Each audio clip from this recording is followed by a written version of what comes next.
I love her. I love him too. My wife was indulging in an affair driven by her desires without even knowing that I was aware of it.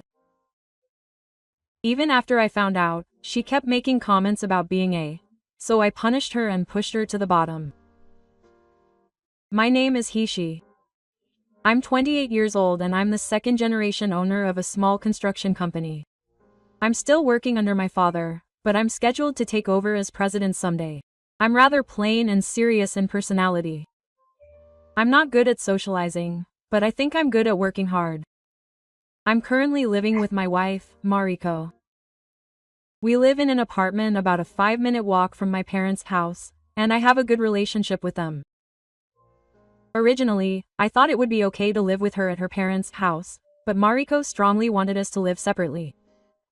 Since Hishi's parents are getting along well, I don't want to live with them in a weird way and have a bad relationship. I've never heard a good story from my friends who live with her.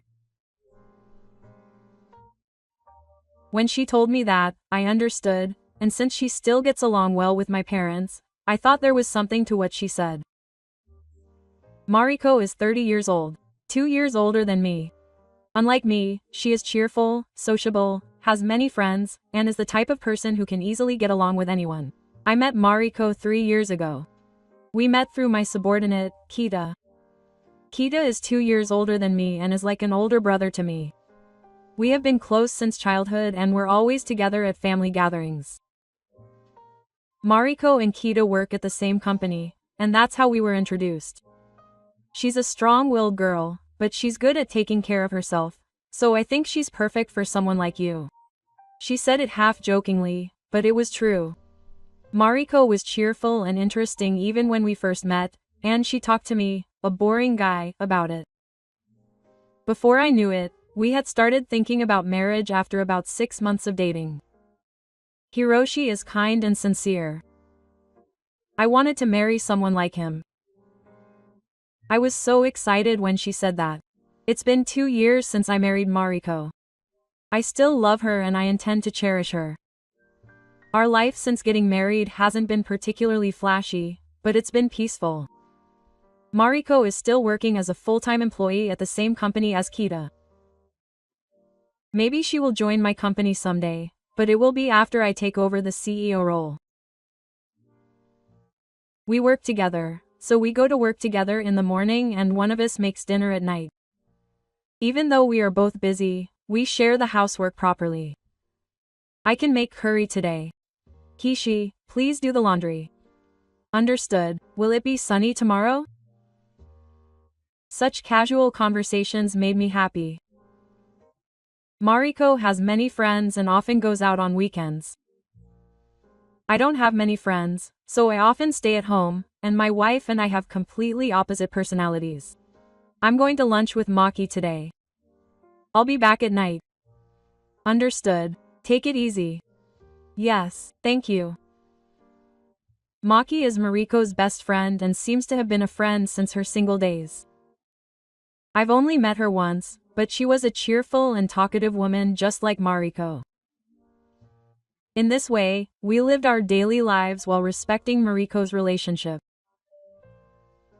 We had talked about wanting to have children in the future, and we were actually thinking about planning for it soon. Do you really want 2 children? Yes, of course. I think it's more fun to have siblings, so too. No, 3 or 4 might be good. You see, I was lonely as an only child. 4. I'm not sure about that. But I'm looking forward to it. Yes. I'm really looking forward to it. Maybe it's time to think seriously about it. That's right. But, well, let's wait and see how it goes. While having such conversations, we piled up our lives for the future. On holidays, we often visited our parents' house, and my mother praised Mariko. Mariko-chan is really thoughtful. She's getting better at cooking. Is that true? But no, I'm not there yet. I can't beat my mother. Please tell me something today. Oh, of course. My father also has a good relationship with Mariko and often keeps quiet, but he seems to like Mariko in his own way. My family has a lot of relatives, but Mariko is friendly to everyone, and I'm really grateful for that. Of course, that doesn't mean we're a perfect couple. We sometimes fight, and sometimes clash because of our differences in how we think. Why do you always put your shoes inside out in the washing machine? Oh, I forgot. You forgot the other day, didn't you? How many times do I have to forget before you're satisfied? Sorry, I'll be careful. We sometimes argued over such small things, but we were able to make up quickly. That's how we walked as a couple, little by little. And my cousin Kenta often came over to our house. We talked about work, played games, and sometimes went out for drinks together.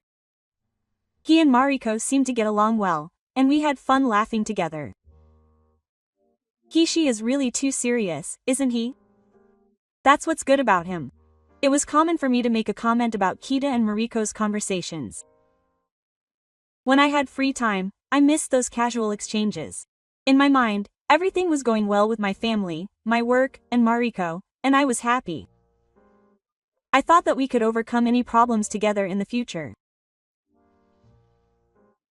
But maybe it was just my one-sided fantasy. The initial discomfort was only a trivial thing. As usual, we arranged to meet Mariko after work and have dinner. When we got to the meeting place, Kita was there too, and she said that her wife was at her parents' house with the kids today, so she was also dropping by. We went to our usual izakaya, saying it was just a normal thing, so why bother? We toasted and enjoyed the meal, but at the end of the meal, I went to the bathroom. Sorry, I just had to go to the bathroom. When I got up and came back, I noticed that Kita and Mariko had suddenly moved away from each other for a moment, or rather, that they had been close to each other, but they had moved away in an instant. They started talking again immediately, but I felt something was off because I had never had such an atmosphere before. The topic was also vague, and it was clear that they were avoiding continuing the previous conversation. I asked Mariko if something had happened, but she just laughed and said, nothing in particular. I asked Kita, but he said, what? Are you suspecting something? Stop it, quote. She jokingly circled me around, asking if we looked like that kind of relationship. When she laughed at me like that, I realized what I was so worried about, so I didn't worry about it and enjoyed a meal with the three of us after that. However, the awkwardness disappeared after that. Later, she suddenly said that she was going on a trip. It's a bit sudden, but can I go on a trip? Sure. But where are we going all of a sudden? Maki said she wasn't going because she had an extra ticket for a trip to Okinawa. Is it okay? I see. Have fun. I had a bad feeling, but I couldn't say anything and just saw her off as she happily got ready. One day, when I showed up at my parents' house, my mother said this to Suri. Hiroshi, you and Mariko are okay, right? What? What's with you suddenly saying you're okay? It's between the two of you. You two are doing well, aren't you? Yeah. I think you're doing well. But why are you suddenly asking me something like that? Actually, I saw you the other day. Mariko and Kita. You were walking together in the arcade in front of the station. It looked like she had her arms crossed. Oh, you're kidding, right? I thought I was mistaken. But I think she probably had her arms crossed. And it wasn't work time. Oh, do you remember when that was? My mind went blank, but I managed to check the date. I'm sure that day, Mariko said she was going out with her college friends. Maybe my mother noticed my condition. I hope nothing happens. But she sent me off saying that if you need any help, please let me know. After returning home, I casually asked Mariko how her day went. I wanted to somehow get rid of this feeling of unease. She said that she met up with her college friends the other day, but where did you drink that day? Ikebukuro. Why did you ask me that? Well, just for some reason. I wondered where you've been drinking lately. I see. There was a moment of pause. It was unusual for Mariko to pause when I asked her a question. From that day on, I started to pay attention to the movements of her smartphone. When I looked closely, I noticed that Mariko always brought her smartphone to the bathroom, had line notifications set to preview off, and had changed her passcode to fingerprint authentication. This is strange. Not normal. One day, late at night after Mariko had fallen asleep, I gently pressed her finger against my smartphone to unlock it. The moment I saw the contents of the smartphone, I regretted it. There was another side of Mariko that I didn't know. Her conversation with Kento was more casual than I had imagined. Next time, I'll go during the day when she isn't there. Let's take a bath together again. I'm happy to be surrounded by Mariko's scent. The bed still has Kita's warmth. Without me knowing, they were having sex in our bedroom. The worst conversation continued. I wonder how she would look if he found out that our relationship had already started before he introduced you. It would be bad. Kita was already married, so I had no choice but to choose she, but I'm really glad we didn't end up living together. Mariko is a work death. Stop treating people like horses. I couldn't stop shaking with anger, but what was even more shocking was one photo. It showed the two of them, completely naked, embracing each other on the sofa at home while Hello and I were on a trip with my parents. What's more, the bridge in the photo showed my late grandfather's house, who loved me so much. What are you doing in front of my grandpa? I urged my nephew to copy all the data from my smartphone to my PC. Line history, photos, and even Google Maps location information. The evidence was complete. Without my knowledge, those two had completely betrayed me. The next day, Mariko was making breakfast with a nonchalant look on her face. Shall I visit my parents' house this weekend? I want to see my mother's for the first time in a while. That's right. I nodded with a smile, but inside I was boiling with anger. I've reached my limit. I decided to take revenge. First, I secretly set up small cameras in my house. In the living room, bedroom, and entrance. I installed them inconspicuously in each one, and set the data to be automatically saved to the cloud. I also secretly installed a One Information Monitoring app on Mariko's smartphone.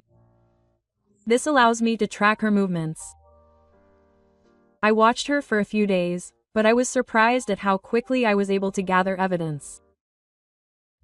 It was a pattern that Kita would come to my house during the day while I was at work, and leave a few hours later. There was even a certain trend for each day of the week. I'm sure the two of them were coordinating their work lives so that the company wouldn't find out. And the best part was the selfie video Kita sent me.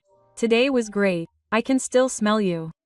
I wonder what she would look like if he found out about this. My anger was about to explode. Don't mess with me, Kita. I'll never forgive you. The next morning, I dug deeper into Mariko's smartphone. There was an outrageous schedule saved there. Okinawa trip from May 10th to May 13th. She explained to me that it was a hot spring trip with a friend, but in reality it was an affair trip with Kita. What was even more shocking was that the credit card used to pay for the trip was in the name of the person I was in love with. Are you guys crazy? In my anger and despair, I made a decision. I will never forgive them. I will beat them up completely. If I'm going to do it, I'll do it completely. I'll make them pay for their ridiculous behavior. I no longer had any feelings for them. Only the flames of revenge were quietly burning. I'm leaving now. I might eat out tonight, so don't worry about dinner. Got it. Be careful. As she said this, Mariko was staring at her smartphone. I saw the line message for a moment. His name was Kenta. On the surface, I was a follower. But to me, he was just a traitor. I got into my car still wearing my work clothes and parked it at an inking a little distance away. It was a 15-minute walk from there to my house. In my pocket, the screen of the phone was showing the image from the small camera I had installed the other day. I made it the type that could pick up audio. I never thought the day would come when I would install something like this in my own home. A little after 7 p.m., the front door opens and a familiar man's face appears. It's Kenta. You're looking pretty today too. Marika and Hishi won't be coming back for a while? Yeah, it's okay. They went out without noticing anything. Hishi never says anything like that, but Kita always compliments me. I'm glad. The two of them were having a conversation like a middle or high school buckle. Just listening to it was enough to make me sick. Is this really the two of them I know? I heard something inside me collapse. In the video, the two of them were drinking wine in the living room. Mariko was leaning back on the sofa and resting her head on Kita's shoulder. How are things with Hiroshi lately? Well, even if it's normal, we're awake now, so we don't talk much. So why don't you be with me? Are you serious? Of course. I really love Mariko. Of course, I have a ritual, so it might not be easy to get a divorce. But my feelings for Mariko are genuine. Kita-kun. I endure the nausea and head to the back door of the house.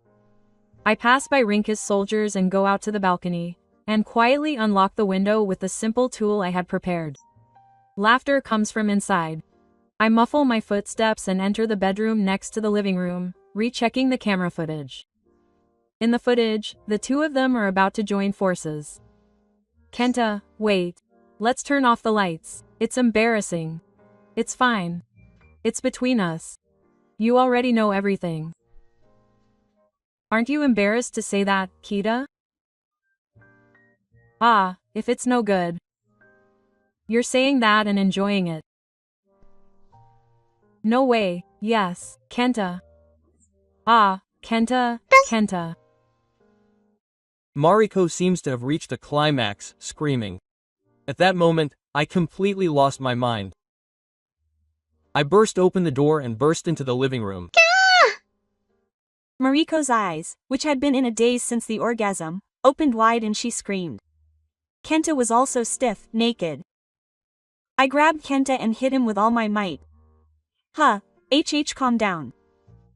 What are you guys doing in my house? Yeah. Say something. Mariko wrapped the sheets around her body and stood up, but she was speechless, staring at me with a pale, trembling face. Wait, it's not that. It's a misunderstanding. No, a misunderstanding. How dare you say something like that in this situation? Then what is this video? Explain it properly so I can understand. Say something. I thrust the screen of my smartphone at him. The screen clearly showed Mariko screaming Kita's name and hugging each other. Oh, is that not Hiroshi? This is, hey, I threw up on the spot.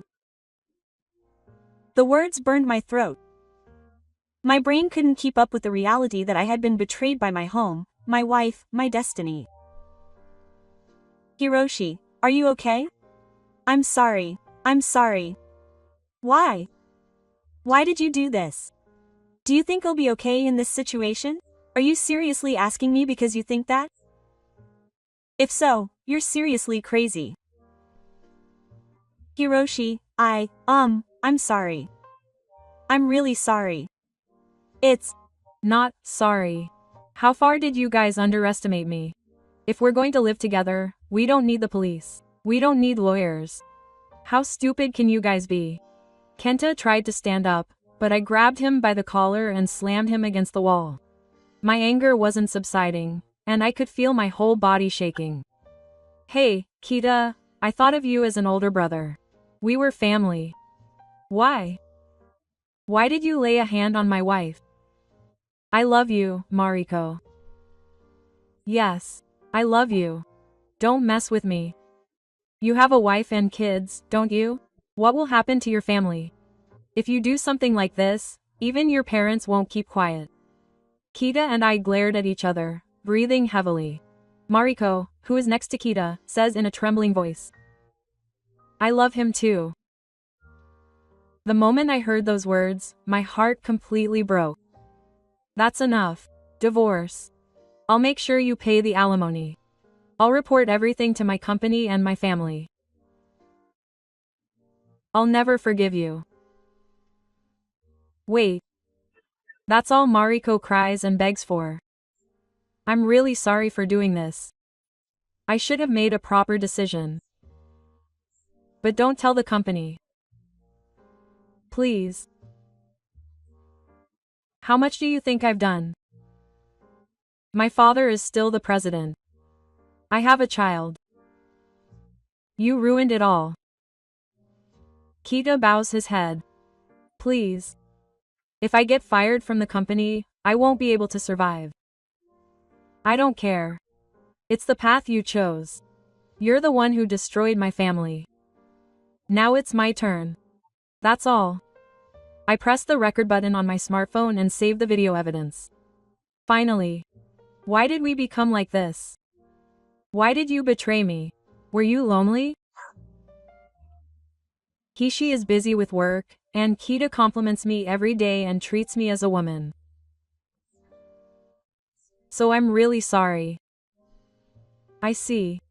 That's horrible. Then I'll bring a lawyer and discuss it tomorrow. There's no point in running away. This video is already saved in the cloud. Mariko collapses. Please, Hishi. I told you the truth, didn't I? Please, give us a chance. Please. I was really stupid. But if I could start over with you, no, you said you loved Kita, didn't you? It's too late now. You're over in my mind. I don't want to see your face again, and I don't want to talk to you again. I opened the front door without a word and ran out into the cold night wind. My heart hurt so much it felt like it was going to tear. Mariko and Kita were saying something to me behind me, but I didn't care and left the place. This was good. I won't forgive betrayal. Whether it was a relative I shared with him or a woman I loved, he will pay the price for insulting my life. I stared at my smartphone and thought about what to do next. A family meeting, a lawyer, a report to the company, the long battle had begun. After that, I reported the details of this incident to Mariko's family, Kita's family, my family, and the company they both worked for. The company took the fact that the two had engaged in inappropriate behavior during work hours seriously and immediately fired them. The rumors spread quickly, and it could be said that the two received social sanctions. The relatives were furious. It was a second battlefield of conflict. The lawyer I hired was a very good person, so he demanded a much higher amount of compensation than usual, partly because of the feeling of kinship. After that, the two paid the compensation and the divorce was finalized. On the way home after submitting the divorce papers, I finally took a deep breath. I had gotten over all the anger and sadness, and now I just felt a strange sense of innocence in my heart. The only thing that surprised me was that Kita's parents apologized profusely. I'm really sorry for being such a stupid son. I'm really sorry. That's it. Kenta's father said as if he was squeezing it out. It was my Kita who introduced you. I feel responsible. Kita's mother was crying. I could only nod silently. Mariko came to me frequently in the first few days after the divorce was finalized. She wanted to apologize, she wanted to talk, she had something she really wanted to tell me. That is, I was gradually hurting too. Kita betrayed me. If you don't meet me just once, I will change, and in the end, I want to start over. I started repeating the same thing as if there was no past, saying that I wanted just one more chance. I completely ignored those messages and didn't reply at all. Then, perhaps she misunderstood that the message was accepted. When can we meet? I replied casually, and she contacted me quite persistently, saying that she would hire a detective to find my location. So I had no choice but to send a clipping of the video to Mariko's line. I sent her a video of Mariko screaming and shouting Kita's name. As soon as I sent it, Mariko stopped contacting me. Mariko's face when she shouted that she loved him said it all. There was no way we could have rebuilt it. I heard through the grapevine that Mariko, who had returned to her parents' house, was being urged by her parents to move out and was running out of space to stay. Everyone would have thought that she should be with Kita, but Kita, the important thing, started to distance himself from Mariko for some reason after our divorce. That's because Kita's wife didn't choose to divorce. I was quite surprised by this, but they still have a young child, and apparently she heard that Kita cried and knelt down and begged that he would do anything for her. In the end, Kita and Mariko were probably just intoxicated by playing love games. When Mariko found out that Kita was knelt down to beg her wife, she realized that her love was an illusion, and she risked her own life to pressure me to get back together with her. How self-centered and stupid was she? Kita was fired and is still unemployed. He seems to be trying desperately to make ends meet, but wherever he goes, he seems to be stuck with reasons for quitting all his jobs. Well, I don't really care about this because I can only say that he got what he deserves. I want him to be looked down upon by the world and realize the gravity of the sin he committed.